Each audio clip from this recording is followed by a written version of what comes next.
Story time. I was a young specialist, as you can see in the picture. No life, no motivation, coming off 2 Article 15s, chapter paperwork in hand, suicidal ideations.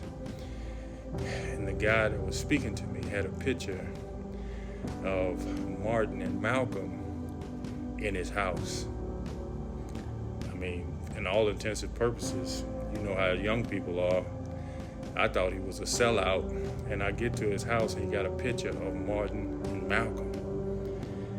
And he said to me, I see a lot of potential in you. You could be as great as one of these men one day. I'm a young man. I said, this guy is blowing smoke up my backside.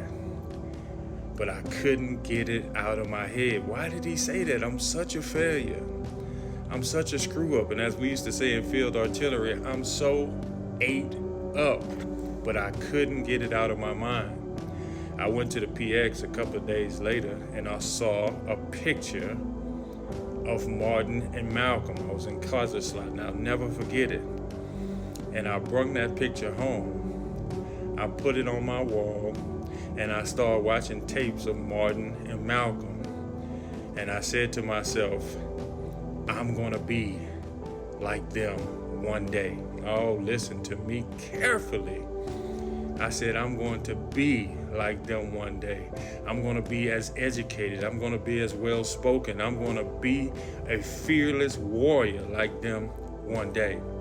I remember telling my friends, because I used to start quoting Malcolm X and Martin Luther King. I love Friends. He said, your dumb ass bestest can't even be a good specialist. You talking about being Martin Luther King? You talking about being Malcolm X? You better learn how to be a good specialist. And of course, I was so fragile back then. I just went in my little Opal. I had a beater, and I went and cried. But it made me more determined. And now let me show you how I fulfill that simple word. For the rest of my life, I dedicated the rest of my life to being like these great men. Take a look.